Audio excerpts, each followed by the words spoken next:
When I was doing research for my Food Wars recipe, I came across a steak recipe called a Chaliapin steak. The story was that a Russian cellist walked into a Japanese hotel demanding an extremely tender steak, and the chef decided to marinate the beef with grated onions. Naturally, I had a chat with my buddy GPT asking whether it works. Turns out it does. Onions contain an enzyme called proteases, which breaks down the protein fibers, thus making the steak more tender. But then my buddy GPT volunteered some even more interesting information. That is, there are way better fruit and veg tenderizers than onion, and he named the top two, papaya and pineapple. Papaya contains an enzyme called papain, which is one of the best meat tenderizers out there apparently. The best thing is later when I told my missus the story. Yeah, of course, this is one of the most major ingredients in skincare, so we have to do it. Very simple. We remove the seeds from the papaya. They're also much easier to handle compared to pineapple. So, given that this is a very ripe papaya, I have a sense the sweetness would also help with the browning, the Maillard reaction. I hope not too much. Now we take whatever blender you fancy. We scoop out some flesh. I'm reluctant to dilute this with water just because surface moisture is not really conducive to good browning, and we're already introducing a lot of moisture with their own juice. But we'll see how this goes. I think that's plenty. We'll eat the rest. One thing I will do though is I would take the opportunity to salt the beef, further breaking down the protein fibers into amino acid strands. So this is 0.6% of the weight of the chuck.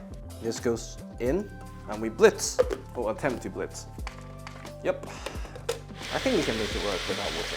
Now we're ready. So, the choice of steak or beef for the experiment today is the beef chuck, the first 6 ribs of the beef. The moment you go to the 7th, that becomes the chuck end of the ribeye. Twice the price, maybe 3 times the price. The reason why chuck is much cheaper, it's because it's full of intermuscular collagen that needs time and slow cooking to break down, which is what makes it a wonderful braising joint. So, today, let's see whether the papaya can speed up the process and turn this into a ribeye steak. Because the fruit is still acidic, I'm quite reluctant to leave it for overnight in case the acid would start cooking the steak. So, for this proof of concept, I think we leave it for 3 hours. And if we notice a significant change, then we can do it with 1 hour intervals to find out the optimal length of marination. It's as if I measured it. Almost half a papaya per chuck. I'm not sure how appetizing this looks. And now, this goes into the fridge, I think uncovered, and I'll see you in 3 hours. Alright, after 3 hours and a bit, this is what we have. As you can notice, there's a lot of clear liquid that's been released. I'm not sure whether that's the salt drawing moisture from the actual papaya solids or the steak. But in any case, we sear this baby and we see what happens. Just grab a tray to make cleaning us a bit easier. I'm reluctant to rinse it, just again, not to introduce more liquid to it. If the sugar content wants to burn a tiny bit, so be it. Now, we really want to dry it.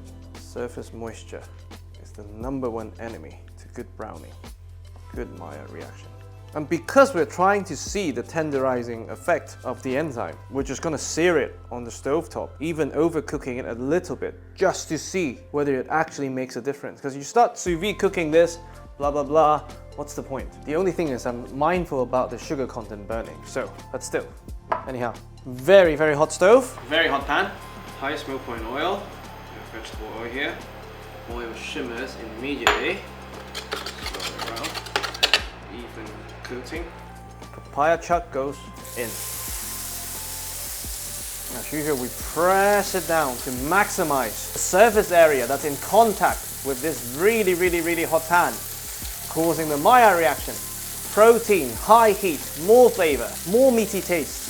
And we cook this thing all the way through to about 46 degrees Celsius and let the carryover cooking bring it to medium rare, 54, how I would normally cook a ribeye steak, and we taste. I'm just pressing down to maximize the surface area that's in contact with the hot pan.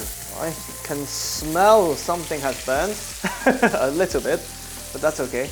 We're testing for tenderness, not cooking skills, okay? Okay, let's see how burnt. Oh, this is like shio koji level. Okay, I see. We'll be a bit more careful on the other side. Yep. Very heavy in sugar content. So, next time, lower heat. Treat it like miso or koji. Just to be clear, this is not Maillard reaction, yeah? This is me burning part of the steak because of the sugar content. Maillard reaction is between 150 and 170 Celsius, I believe. Burning is all of the above. Now, let's see where we are. Okay, let's see the other side, whether I need to lower the heat even more. Yep, I do. Yeah, it's like shio koji, basically. Medium heat. I wonder if we use unripe papaya, like the ones for Thai salad, whether it would have the same amount of enzyme, but less sugar. But again, sugar is not an issue as long as you adjust accordingly. It's like cooking a pork chop, you know. Just do it at medium heat all the way through. Getting closer. So the chop, they cook at different temperatures, which is interesting. Let me stove off, and we just let it rest on the stove for about 5 minutes, and then we carve. After resting for about 10 minutes, 54, we're good. So let's start with the eye. In terms of juiciness, it's decent. Let's taste.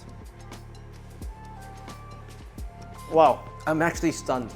I mean, there's a bit of a bite to it, but the fact that I'm eating a braising joint with ease is incredible. And of course, being the braising joint, being the harder working muscle, it has incredible depth of flavors. I cannot detect the taste of papaya, that's for sure. Of course, it changes how it browns or it burns, but that you could adjust easily. That was only 3 hours. With very ripe papaya, like the one I used, it's very clear that there will not be too much acidity. So overnight marination is not crazy. You could definitely try that. Well, let's try the spinalis and see how that goes. Oh wow, incredibly juicy. You can still see the muscle fibers. I would say that most chewy bits are as chewy as a bavette when the bavette is not sliced thinly. But the flavors are insane. And this is less than half price compared to the ribeye steak with even more flavors. I'm a huge fan, I would say. If you live in a jurisdiction where papaya does not cost an arm and a leg, I would highly, highly, highly recommend that you try this at least once. I think it's incredible. This is papaya marinated, slightly burnt, but extremely tender beef chuck. I really, really, really hope you enjoy. Wow!